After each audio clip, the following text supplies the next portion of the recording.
قال صلى الله عليه وسلم: من صلى قبل الظهر 4 وبعدها 4 حرم الله لحمه على النار.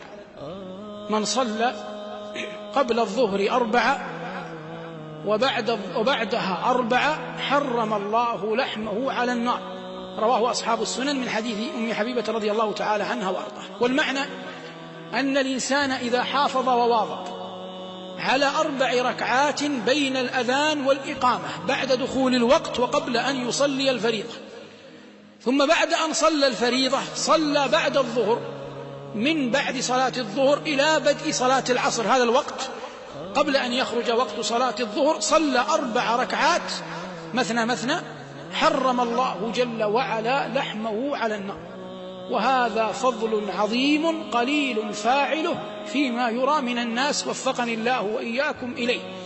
ولو لم تخرج من هذا المسجد إلا أن تعقد العزم على أنك إذا خرجت أن لا تضيع هذا الفضل وتحافظ عليه، لكفى به فضلا أن تخرج به من بيت من بيوت الله. مما حرم الله على النار قال صلى الله عليه وسلم: إن الله حرم على النار من كان هينا لينا سهلا. من كان هينا لينا سهلا حرمه الله على النار. رواه الحاكم في المستدرك والبيهقي في السنن بسند صحيح من حديث أبي هريرة. والمقصود من هذا أن الإنسان في تعامله مع الناس ينبغي عليه أن يكون هينا لينا سهلا، ولا يفرق ما بين قرابة وغير قرابة، ما بين مواطن ومقيم، ما بين حاضرة وبادية، ما بين كبير وصغير، وإنما يكون هينا لينا سهلا في سجيته كلها في تعامله مع من حوله. لأن الذي يريد الجنة يضع الأعراف والتقاليد والبيئة المخطئة خلف ظهره، ويضع هدي الله وهدي رسوله صلى الله عليه وسلم بين عينيه. هذا الذي يريد الجنة.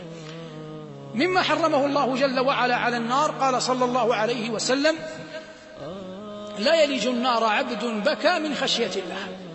وقال عليه الصلاة والسلام: ولا يجتمع على عبد غبار في سبيل الله وعذاب جهنم. فالمجاهدون أرفع الأمة درجات، لا يجتمع غبار في سبيل الله مع دخان جهنم إذا كان ذلك الجهاد وفق ضوابطه الشرعية التي من أعظمها وأولها إذن ولي الأمر. هذه بعض ما حرمه الله جل وعلا على النار.